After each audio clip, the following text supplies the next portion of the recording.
के Sydney sixer से मुआहदे ने नई बहस छेड़ दी है और लेकिन माइकल वॉन की अगर बात की जाए तो वो इन्हें T20 का खिलाड़ी मानने को तैयार नहीं है। इसके साथ साथ कौमी हॉकी टीम के प्लेयर्स के डेली अलाउंस ने नया रुख इख्तियार कर लिया है और इस वक्त इंडिया और इंग्लैंड के दरमियान पहला टेस्ट जो है वो जारी, आज आखिरी रोज़ है। अब इस हवाले से बात करेंगे और दीगर मौज़ूआत को शामिल गुफ्तगू करेंगे। हमारे साथ स्टूडियो में मौजूद हैं जाहिद मकसूद साहब, यूसुफ अंजुम और हमारा साथ दे रहे हैं सलीम खालिक साहब भी। तमाम पैनलिस्ट को वेलकम कहूँगी और उम्मीद करती हूँ आप लोग खैरियत से होंगे। सबसे पहले यूसुफ, मैं आपकी जानिब आना चाहूँगी। स्किल्स कैंप जो है वो जारी है लाहौर में, दूसरा मरहला है और नौजवान खिलाड़ी इसमें शरीक है। इसके साथ साथ आज अली रज़ा की भी अगर बात की जाए तो उन्होंने गुफ्तगू भी की है उनके बारे में, उनकी स्पेशली आईसेट के बारे में पहले बात की गई थी और आज उन्होंने खुद भी गुफ्तगू की गई है। तो आप इस हवाले से क्या बताना चाहेंगे? देखिए विज़ा LCC ग्राउंड और नेशनल क्रिकेट अकेडमी में ये दूसरा जो मरहला शुरू हुआ है ये PCB स्किल्स कैंप का, जिसमें 15 खिलाड़ी शरीक, इसमें ज़्यादातर यंगस्टर को शामिल किया गया है। और उसके हवाले से अली रज़ा से भी आज हमारी बात हुई। उन्होंने कहा कि मेरी जो नज़र के हवाले से मीडिया में रिपोर्ट्स आई थी वो बिल्कुल ठीक नहीं थी और मैं हैरान हूँ किस किस्म की बातें मेरे हवाले से क्यों की जा रही हैं। उन्होंने बिल्कुल डिनाई किया कि मुझे कोई नज़र का इशू है। तो उन्होंने कहा कि मैं बिल्कुल मुकम्मल फिट हूँ और हर तरह के जो फिटनेस के हवाले से मेरे टेस्ट भी हुए हैं, तो इस सीज़न की मेरे पास कोई ऐसी चीज़ नहीं है। उन्होंने अपने थोड़े बताया कि कितना फ़ायदा हो, क्योंकि आपको याद है कि PSL में उन्होंने अच्छी परफॉर्मेंस दी थी और उसकी वजह से उनको ये PCB स्किल कैंप का हिस्सा बनाया गया है।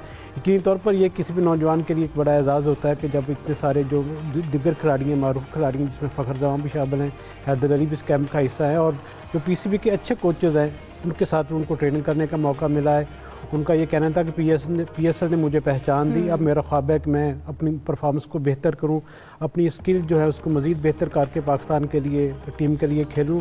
उन्होंने ये भी कहा कि शोएब अख्तर, मोहम्मद आसफ, ये सारे खिलाड़ी हमारे स्टार्स हैं, लेकिन मैं अपनी पहचान बनाना चाहता हूँ। मुझे 150 से गेंद करवाने का कोई शौक़ नहीं है। मैं ये चाहता हूँ कि लाइन और लेंथ के पर गेंद करूँ जिससे मुझे विकटें हासिल मिलें और पाकिस्तान की कामयाबी में किरदार अदा करूँ। यही मेरा ख्वाब, इसी ख्वाब को लेकर मैं PCB स्किल कैंप का हिस्सा हूँ। मुझे यकीन है कि ये जो 8 दिन का कैंप होगा ये मेरे लिए जो सलाहियतें हैं, मेरी जो इसमें यॉर्कर है, लेंथ बॉल है, उसको बेहतर करने में मदद मिलेगा, जिससे मुझे आने वाले दिनों में यकीनी तौर पर फ़ायदा होगा। 28 जून को ये दूसरा जो कैंप मरला है ये ख़त्म हो, उसके बाद दोबारा अगले रोज़ से दोबारा आखिरी मरला शुरू होगा, जिसमें 13 मज़ीद खिलाड़ियों को मौका दिया जाएगा। मकसद ये था कि जो ऑफ डेज़ में हमारे पास जितना भी टाइम है कोचेज़ उनके साथ काम करें। माजी में ऐसा नहीं होता और पहली दफ़ा ये बड़ी मुद्दत के बाद ये देखने को मिला है कि बेहतर किया जा रहा है। बिल्कुल मौका भी मिलेगा। सलीम साहब, अब ये दूसरा मरहला है जैसा कि यूसुफ भी बता रहे थे और इसमें नौजवान खिलाड़ियों को मौका भी दिया गया है। यकीनन प्लेयर्स के लिए भी अच्छा एक मौका है इंटरेक्शन का भी, इसके साथ साथ अपनी जो सलाहियत है उनको निखारने का भी। बिल्कुल अच्छा मौका है और जैसे कल फील्डिंग पे तवज्जो दी गई थी, फिटनेस पे तवज्जो दी गई थी, आज भी गालिबन ऐसे कुछ हुआ होगा। बैटिंग बॉलिंग हर शोबे पे तवज्जो दे रहे हैं, यंग प्लेयर्स हैं, इनको मौका मिल रहा है और साथ में सीनियर्स भी हैं, फखर भी इस कैंप में शरीक हैं। तो सबको इस तरह के कैंप में मौका मिलता है अपनी सलाहियतें निखारने का, क्योंकि ऑफ सीजन हमारे यहाँ बहुत कम आता है और बहुत रेयर होता है कि इतना बड़ा कोई गैप हो जिसमें कोई क्रिकेट हो ना रही हो। अब ये प्लेयर्स यहाँ आए हैं जिसकी जो खामियां हैं, जिस पे वो बात कर सकते हैं, अपने कोचेस से भी बेहतरी के लिए इकदाम भी कर सकते हैं, जिसका यकीनी तौर पर जब क्रिकेट शुरू होगी हमारी तो उसमें इनको फायदा होगा। फिर कोचेस को भी इन प्लेयर्स जो यंगस्टर्स हैं उनसे जानने का, उनके साथ बात करने का मौका मिल रहा होगा यहाँ पे। तो ये कैंप यकीनी तौर पर फायदेमंद साबित होगा। लेकिन साथ में यही है कि जी अगर मैच की बात अलग होती है, कैंप की बात अलग होती है। मैच अगर खेलने को मिलते, कोई ऐसी मुख्तसर सीरीज, वैसे अभी गालिबन ज़्यादा टीमें बिजी हैं, लेकिन इतना लंबा गैप लाना नहीं चाहिए था। अगर था तो PCB को चाहिए था कि कहीं ना कहीं टीम को एंगेज कर लेता, कोई 2-3 मैचों की सीरीज को रख लेता तो वो ज्यादा अच्छा रहता। लेकिन खैर जो भी कर रहे हैं, आपको एटलीस्ट कैंप है तो इससे होपफुली कुछ ना कुछ बेहतरी नजर आएगी। बिल्कुल। जाहिद साहब, आप क्या समझते हैं खिलाड़ियों के पास ये बड़ा अच्छा मौका है अपनी जो अगर कोई खामियां हैं तो उनको बेहतर बनाने का भी, और इस तरह जो कई नौजवान हमारे ऐसे खिलाड़ी हैं उनको भी मौका मिलेगा सीनियर्स के साथ जो है वो इंटरेक्शन का? देखिए इससे पहले क्योंकि PSL थी उसमें बहुत से प्लेयर जो ये कैंप में शामिल हैं वो PSL में बजा तौर पर सामने आए थे। कैंप लगाने का क्योंकि ऑफ सीज़न भी था, कोच नए थे, नो डाउट अब तो माइक हैसन यहाँ पे नहीं है, उनका भी इंटरेक्शन था। फिर जो जूनियर प्लेयर हैं जब सीनियर्स के साथ खेलते हैं, यहाँ नेशनल क्रिकेट अकेडमी में रहते हैं, तो ज़ाहिर है बहुत कुछ सीखने को मिलता है। और ये फ़ायदा उठाया था PCB ने, क्योंकि T20 टीम फिर अनाउंस होनी है जिसने बांग्लादेश जाना है, वेस्ट इंडीज़ जाना है। तो मेरा ख्याल है जो लड़का टीम में नहीं भी आ सकेगा वो भी कुछ ना कुछ कैंप से हासिल करेगा। ये ठीक है कि इसके बाद जो है जब मैचेस होते हैं, एक डिफरेंट माहौल में मैचेस होते हैं, फिर इंटरनेशनल सतह का जो मैच होता है उसका प्रेशर भी डिफरेंट होता है, लेकिन नौजवानों को आगे लाने के लिए, मौके देने के लिए, कुछ ना कुछ सीखने के लिए बहरहाल कैंप तो ज़रूरी है। मेरा ख्याल एक अच्छा फैसला है जो यहाँ पे कैंप लगाया गया। बिल्कुल। मैं यूसुफ आपसे जानना चाहूँगी, हमने कल भी बात की थी Pakistan hockey team Nations cup के फाइनल में पाकिस्तान अगरचे हिम्मत हार गया, अच्छा परफॉर्म भी किया इससे पहले मैचेस में। इसके साथ साथ डेली अलाउंस का भी एक इशू है जो हमारे सुनने में आ रहा है, आप इस हवाले से क्या बताएंगे, क्या मसाइल चल रहे हैं एक्चुअली? देखिए हिफ्ज़ा, महदूद वसाइल में जो कुछ हम उनको खिलाड़ियों को देते हैं उसमें ये परफॉर्मेंस सबसे ज़्यादा बजा तौर पर इसको दाद देनी चाहिए कि खिलाड़ियों सिल्वर मेडल जीतने में कामयाब हुए। इससे पहले आपको याद होगा कि जब अजलानशाह टूर्नामेंट हुआ तो उसमें भी पाकिस्तान टीम ने सिल्वर मेडल हासिल किया, जिस पर हुकूमत की तरफ से बहुत ज़्यादा उनको पज़ीराई की गई थी और क्रिकेटर्स ने भी उनको अपना शाबाश दी थी कि आपने कौमी खेल के लिए अच्छा एक परफॉर्मेंस की है। तो अब नेशन कप की जहाँ तक डेली अलाउंस की बात है तो यकीनी तौर पर एक बहुत बड़ा इशू है, हमेशा से रहा है कि क्योंकि डेली अलाउंस और फंड्स हमेशा कौमी खेल के लिए नापायद रहे हैं। अब भी पाकिस्तान क्रिकेट स्पोर्ट्स बोर्ड ने अपने तौर पर कैंप लगाया था इस्लामाबाद में, जिसका सारा खर्चा पीएसबी ने बर्दाश्त किया। फिर जो टिकट्स थे 70 लाख के करीब वो भी पीएसबी ने अदा किए। फिर जो वहाँ पर रिहाइश थी, क्योंकि ये पाकिस्तान की टीम 9 रोज़ पहले वहाँ पे चली गई थी। नॉर्मल माजी में ऐसा नहीं होता कितने रोज़ पहले जाया जाए, क्योंकि इससे डेली अलाउंस भी बढ़ता है और फिर उससे जो मसाइल भी दूसरे पैदा होते हैं, अखराजात भी बढ़ जाते हैं। तो उसके लिए हमारी इत्तला के मुताबिक पीएसबी ने 52,000 जो डॉलर थे वो पे किए थे। अब खिलाड़ियों को ये मुतालबा है कि उनको अभी तक डेली अलाउंस नहीं दिया गया जो उनको होना चाहिए था, मिलना चाहिए था बर वक्त। ऐसा माजी में भी होता रहा है कि हमेशा खिलाड़ी मुतालबा करते रहते हैं कि डेली अलाउंस उनको देना चाहिए जो वक्त पर नहीं दिया जाता। इसमें यकीनी तौर पर बजाय तौर पर जो पाकिस्तान हॉकी फेडरेशन है, उनके जो अहदेदार हैं, उनका भी कसूर है कि उनके लिए उनको प्रॉपर एक प्लानिंग करनी चाहिए। उनके पास इतना बजट होना चाहिए कि वो खिलाड़ियों के जो मसाइल है मुआशी तौर पर उनको हल कर सके, क्योंकि जब तक आप उनको मुआशी तौर पर ख़ुद कफील नहीं करेंगे, उनको ज़हनी तस्कीन नहीं मिलेगी मुआशियत के हवाले से, क्योंकि उन्होंने भी अपना घर बार चलाना होता है, अखराजात देने होते हैं, वालिदैन को भी पैसे देने होते हैं। लेकिन हॉकी में चूँकि जॉब्स नहीं हैं, बहुत कम लोग हैं, हमारे 4-5 लोग ऐसे होंगे हॉकी टीम के जिनके पास मुस्तकिल मुलाजमतें हैं, लेकिन जो यंगस्टर आ रही है इस वक्त टीम में उनके पास बिल्कुल जॉब्स नहीं है।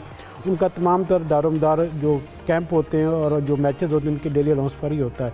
तो यकीनी तौर पर एक ऐसा इशू है जिसको फौरी तौर पर एड्रेस करने की ज़रूरत है। इसके साथ साथ पीएचएफ हुकाम की ये गलती हमेशा से रही है कि वो सिर्फ जो सरकारी फंड्स है इन पर ही तकिया करते हैं। उनको अपने तौर पर मार्केटिंग करनी चाहिए, क्योंकि दुनिया के किसी भी जगह पर जितनी भी हॉकी फेडरेशन है वो हुकूमत से ग्रांट नहीं लेती, वो हमेशा अपनी जो मार्केटिंग है उसको शोबे को बेहतर करती हैं, जिससे वो फंड जनरेट करती हैं और फिर अपनी हॉकी को बेहतर करती हैं।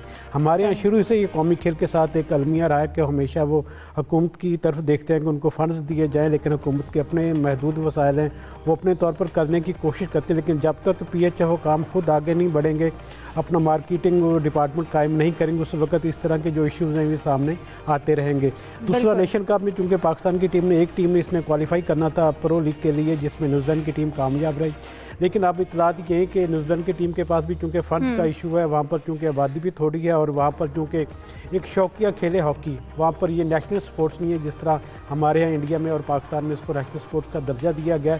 इसलिए कभी इम्कान ये कि अगले माह जब उनकी मीटिंग होगी तो उसमें बजा तौर पर ये हमें थोड़ी सी खुशखबरी मिलेगी कि न्यूजीलैंड ने विड्रॉ कर लिया और पाकिस्तान की टीम प्रो लीग के लिए क्वालिफाई करने में कामयाब होगी। अगर पाकिस्तान की टीम क्वालिफाई करने में कामयाब होती है तो फिर एक बार फंड्स का इशू हो, क्योंकि उसमें 9 टीमें हिस्सा लेती हैं और उसके लिए कम से कम एक टूर के लिए आपको जो प्रो लीग बिल्कुल अगर वो शामिल हो भी जाती है तो यूसुफ यकीनन फिर ये जो अलाउंस का इशू है उसको जो है रिजॉल्व करना चाहिए, क्योंकि ये पाकिस्तान के लिए भी एक अच्छी बात है, हॉकी टीम के लिए ये अच्छा मौका है। सलीम साहब, आप क्या समझते हैं, अभी जैसे हॉकी नेशंस के अगर फाइनल की बात की जाए, पहले अच्छा परफॉर्म किया, लेकिन जैसा कि कैप्टन की जानिब से भी कहा गया कि हमने कोशिश पूरी की, लेकिन फिर भी वन साइडेड था फाइनल। उसके साथ साथ डेली अलाउंस का मसला, आपको नहीं लगता कि ये इस चीज़ को हल करना चाहिए, क्योंकि ऑलरेडी हमारा ये कौमी खेल है और इसके जो हालात हैं वो भी सबके सामने हैं? 100% हल करना चाहिए, क्योंकि देखें होता ये है कि जो हॉकी, मुझे जो लग रहा है हॉकी फेडरेशन वाले ही खिलाड़ियों के कंधे पे रखकर बंदूक चलाते हैं, क्योंकि हॉकी फेडरेशन वालों को पैसे नहीं मिले तो वो प्लेयर्स के पैसे रोक लेंगे, तो खबर बनेगी कि भाई प्लेयर्स को डेली अलाउंस नहीं दिया गया। आप समझ नहीं है कि हॉकी फेडरेशन के पास चंद $1000 नहीं होंगे कि वो प्लेयर्स को पैसे नहीं दे सके। जानबूझ के ऐसा करते होंगे कि ये करेंगे, खबरें चलेंगी कि हॉकी प्लेयर्स को पैसे नहीं मिले, फिर होगा, फिर हुकूमत से बोलेंगे कि हमें ग्रांट दो। देखिए हुकूमती ग्रांट से हॉकी प्लेयर्स तो गरीब के गरीब रहे, हॉकी ऑफिशियल अमीर हो गए। जो पहले भी टूर्स होते थे, अभी भी होते थे, पूरी पूरी फैमिलीज इन लोगों की जाती थी। ऐसे किधर जाते थे? जो पहले अगर ऑडिट कराया जाए तो इतने हुकूमत तो इनको करोड़ों रुपए दे चुकी होगी, गए किधर वो पैसे? हॉकी पे तो लगे नहीं। अभी भी ऐसा इतना बुरा हाल नहीं होगा कि इनके पास प्लेयर्स को देने के पैसे नहीं होंगे, लेकिन क्योंकि उनको ग्रांट चाहिए होगी तो उन्होंने इस तरह किया। लेकिन अब खैर परफॉर्मेंस अच्छी रही है, तो हुकूमत को भी चाहिए कोई ऐसा सिस्टम बनाए जिसके तहत जो प्लेयर्स हैं उनको अदायगी डायरेक्टली हो या किसी और तरीके से हो, कि कोई ऐसा अगर पैसे दे भी रही है तो उसमें से तय करे कि यार ये इतने पैसे जो हैं ये तो प्लेयर्स के मुआवजे के हैं, इतने पैसे उनके डेली अलाउंस के हैं, इतने पैसे उनके टूर्स के हैं, बाकी आप लोग देख लो। तो फिर हमारी हॉकी आगे भी जाएगी और इस तरह प्लेयर और भी लोगों में शौक बढ़ेगा। अभी हॉकी की ज्यादातर नेगेटिव खबरें आ रही होती हैं कि प्लेयर्स को पैसे नहीं मिल रहे, प्लेयर्स को ये हो रहा है। परफॉर्मेंस तो देखें, वक्तन फवक्तन उनकी सामने आती है, अभी भी फाइनल में पहुंचे, बहुत बड़ी बात है। इस हाल में कि हमारे मुल्क में हॉकी इतनी पीछे चली गई है, अगर अब भी हमारी टीम फाइनल खेल रही, बहुत बड़ी बात है। तो ये देखना पड़ेगा, हुकूमत को कुछ ना कुछ ऐसा सिस्टम बनाना पड़ेगा, क्योंकि मुझे लग रहा है हुकूमत का ट्रस्ट खत्म हो चुका है हॉकी फेडरेशन पे, इसीलिए फंड्स के उनके रोक लिए जाते हैं। फिर जिस तरह यूसुफ साहब फरमा रहे थे कि खुद कफील बनना पड़ेगा, लेकिन बदकिस्मती से खुद कफील तो क्रिकेट बोर्ड भी जो है, क्रिकेट बोर्ड के पास पैसे कहाँ से आ रहे हैं?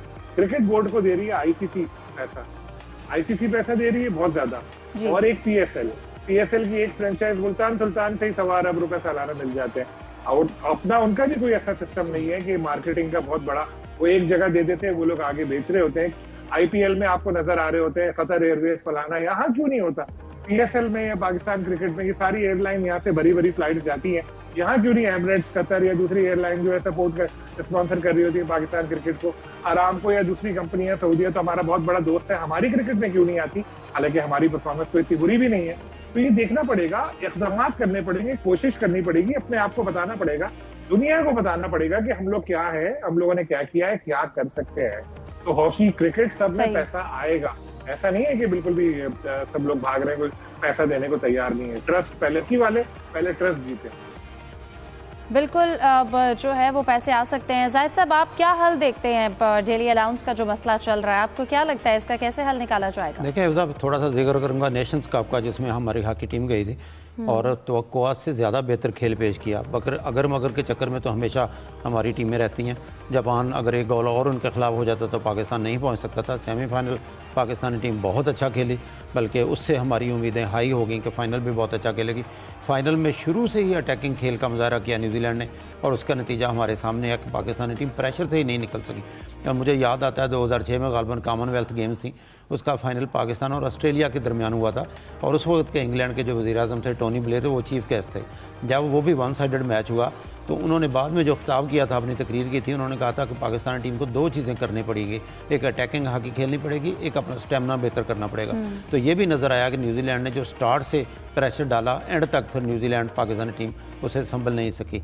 जहाँ तक डेली अलाउंस का तल्लक है, क्योंकि आज ही जो न्यूज़ आई है 5600 रुपये के चेक मिले हैं चंद खिलाड़ियों को, और बाज़ ये कहा जा रहा है कि ये बहुत कम पैसे हैं, तो वो उनको कन्वेंस अलाउंस दिया गया है। गालबन टीवी के प्रोग्राम की रिकॉर्डिंग है, ये किसी मकसद के लिए, क्योंकि दूसरे खिलाड़ियों को भी बुलाया गया। वो डेली अलाउंस जिस पे बहस हो रही है वो वाला डेली अलाउंस नहीं है।